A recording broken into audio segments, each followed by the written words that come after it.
পৃথিবীতে এত মাছ থাকতে তেলাপিয়া মাছকে কেন জান্নাতি মাছ বলা হয় জানলে আপনি অবাক হয়ে যাবেন। তার মধ্য থেকে প্রথম নাম্বার হচ্ছে, মেডিসিন বিশেষজ্ঞরা বলছে যে কোন স্ত্রীর যদি, কোন মেয়ে লোকের যদি বাচ্চা কনসেপ্ট না হয়, অর্থাৎ গর্ভধারণ করতে পারতেছে না, ওই নারী যদি নিয়মিত তেলাপিয়া মাছ খায়, আল্লাহ তাআলার কুদরতে আল্লাহ তাআলা তাকে বাচ্চা কনসেপ্ট করার মতো ক্ষমতা দিয়ে দিবে। সুবহানাল্লাহ। এরপরে দ্বিতীয় নাম্বার, এটা আরো আশ্চর্যজনক, ছোট বাচ্চাকে যদি আপনি তেলাপিয়া মাছ খাওয়ান তার উচ্চতা বৃদ্ধি পায়। এরপরে মেডিসিন গবেষকরা বলছে তেলাপিয়া মাছ খেলে তৃতীয় নাম্বার যে উপকার আপনার হবে সেটা হচ্ছে আপনার ক্যান্সারের ঝুঁকি কমবে। প্রোস্টেট ক্যান্সার যেটাকে বলে সেটা আপনার দূরীভূত হয়ে যাবে। সুবহানাল্লাহ।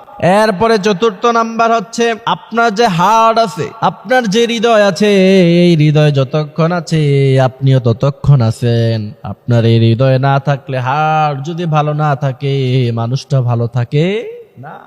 এরপরে মেডিসিন গবেষকরা বলছে যে ব্যক্তি নিয়মিত তেলাপিয়া মাছ খায় তার হার্ট ভালো থাকে। সুবহানাল্লাহ। আল্লাহ তাআলা আমাদেরকে কথাগুলো বোঝার, মানার মতো তৌফিক আল্লাহ সুবহানাহু ওয়া তাআলা দান করুক। আমিন।